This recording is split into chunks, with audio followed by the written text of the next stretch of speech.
स्थानीय विधि,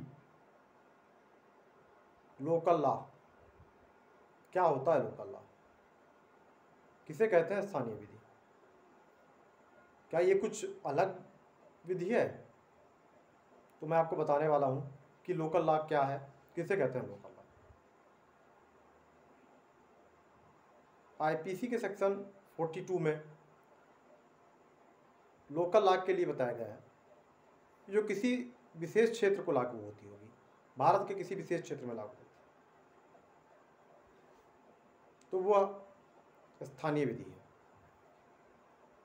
इसे केंद्र सरकार भी किसी क्षेत्र में लागू कर सकती है, केंद्र सरकार के पास भी अधिकार है, और हर राज्य अपने आवश्यकता और व्यवस्था अनुरूप स्थानीय विधियाँ लागू करता है। विशेष विधि के विषय में मैंने आपको बताया है कि juvenile justice act, money laundering act, POCSO act, SC/ST act, ये सारे अधिनियम जो हैं ये विशेष विधि हैं। बहुत सारे और अधिनियम भी हैं जो विशेष विधि में आते हैं, जो मतलब एक विशेष विषय को लागू होते हैं, जिनके अपने अलग प्रोविज़न होते हैं, और उन पे दंड प्रक्रिया संहिता के या किसी अन्य प्रक्रिया के जो हैं वो सारे उपबंध या सारी धाराएं लागू नहीं होती हैं। कुछ सेक्शंस का उन पे एक्सेप्शंस होता है, क्योंकि वो विशेष एक्ट हैं, स्पेशल एक्ट है, तो उन पर कुछ एक्सेप्शंस होते हैं। बहुत सारे एक्ट हैं स्पेशल एक्ट में। तो मैं आपको बताता हूँ लोकल एक्ट क्या है।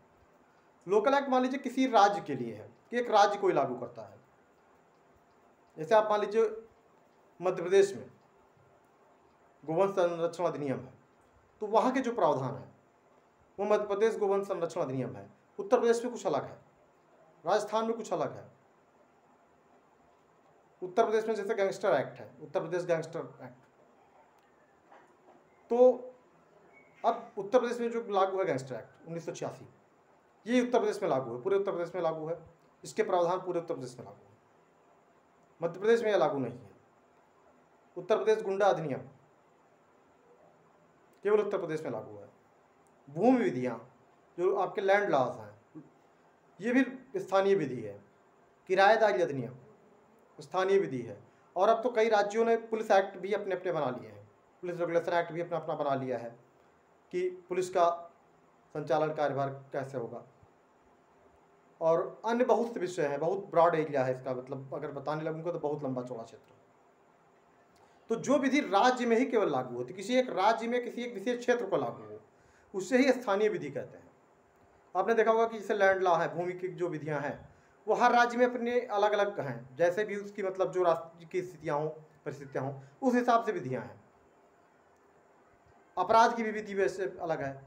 महाराष्ट्र में माकोका कानून लागू है, उत्तर प्रदेश में भी यूपी कोका कानून है। ये अलग अलग दोनों जगह पे हैं। हर दोनों अपने राज्यों की परिस्थितियाँ अलग हैं। माकोका काफ़ी समय से लागू है। महाराष्ट्र कंट्रोल ऑर्गेनाइजेशन क्राइम, संगठित अपराध को नियंत्रित करने के लिए। ऐसे उत्तर प्रदेश में है कि संगठित अपराध को नियंत्रित करने के लिए जो गिरोह बना के लोग अपराध करते हैं। इसमें सजा का प्रावधान भी काफ़ी कठोर है, जमानत नहीं होती है, आपकी संपत्ति ही जब्त की जा सकती है।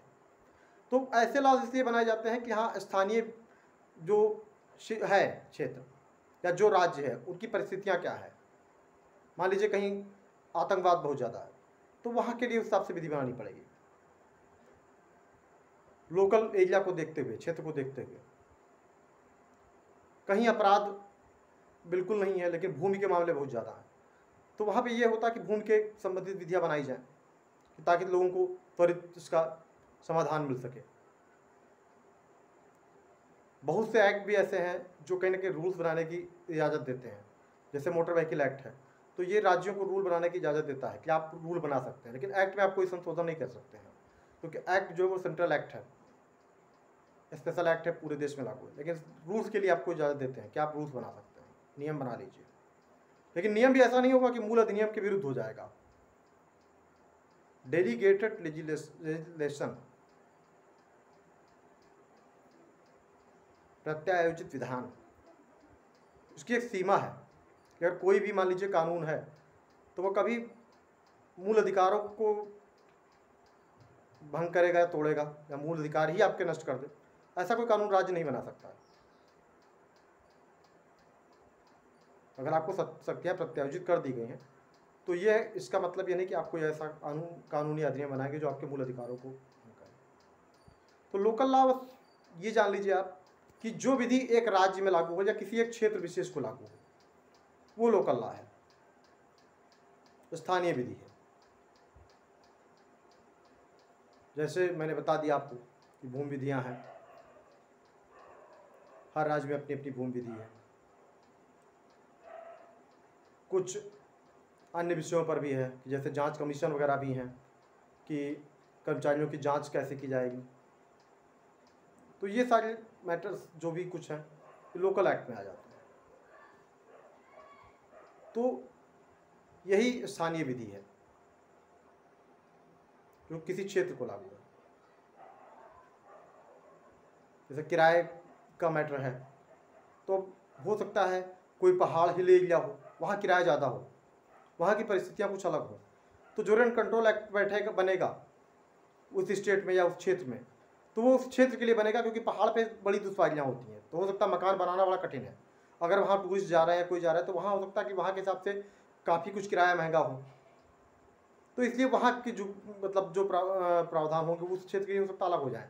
एक ही राज्य में दो तरह के प्रावधान लागू हो सकते हैं कि एक क्षेत्र के लिए अलग हो जाए कि अगर पहाड़ पर है, दूसरा प्लेन में तो उसके लिए अलग हो जाए, ऐसा भी हो सकता है।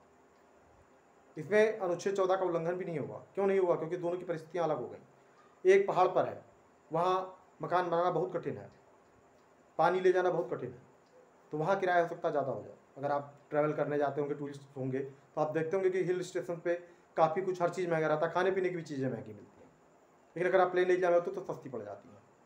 तो यही स्थानीय हो जाता है, यही क्षेत्र हो जाता है। क्षेत्र के कारण जैसे जैसे क्षेत्र बदलता जाएगा, हर चीज़ ये मान चलिए कि उस हिसाब से लॉज भी चेंज होते रहे, विधियाँ चेंज होती रहती है। यही स्थानीय लॉ है, स्थानीय विधि। कि जैसे क्षेत्र बढ़ा, जहाँ पानी बह रहा है, अब वहाँ अगर आपसे कह दिया जाए कि कोई एक्ट ऐसा बनाया जाए कि जो मतलब सबके मतलब एक समान हो, कि मैदानी के लिए भी समान हो और जहाँ जल भरा हो वहाँ भी समान हो, तो कैसे लागू होगा? तो क्षेत्र विशेष के लिए भी विधियाँ बनाई जा सकती है। एक ही राज्य में हो सकता है दो तरह की विधियाँ बनानी पड़ जाए। मतलब उसमें विधियाँ का बनाने का मतलब ये क्या है, सेक्शन एक ही होंगे लेकिन उसमें सब सेक्शन डाल दिए जाएंगे, सब सेक्शन कर दिए जाएंगे कि इन पर ये लागू नहीं होगा। जल भराव है तो वहाँ लागू नहीं होगा। आप देखते होंगे कभी कभार कि ऋणों की वसूली आती है, तो सामान्य मैदानी क्षेत्र में तो वसूली होती रहेगी, अगर जहाँ बाढ़ आ गई तो वहाँ रोक दी जाती है कि हाँ वसूली नहीं होगी, क्योंकि ये बाढ़ पीड़ित क्षेत्र हो गए हैं, अब इनके पास संसाधन उपलब्ध नहीं है, तो ये कहाँ से दे पाएंगे। ये चीज़ें होती हैं, ये स्थानीय विधि हो जाती है। मतलब मैंने आपको समझाया है। बाकी एक एक्ट है कि कोई भी एक्ट होगा उसमें सब क्लासेज हो सकती हैं, उपखंड हो सकते हैं, तो बस यही है स्थानीय विधि है। और इसकी परिभाषा भारतीय दंड संहिता में दी गई है, सेक्शन 42 में, एक छोटी सी एक 2 लाइन की परिभाषा। तो फ्रेंड्स, आशा करता हूँ कि आपको वीडियो पसंद आया होगा। आगे भी अगर आप ऐसे वीडियोस देखना चाहते हैं तो चैनल को लाइक करें, चैनल को सब्सक्राइब करें, वीडियोस को लाइक करें, और आपको आगे भी ऐसे वीडियोस मिलते रहेंगे। Thank you.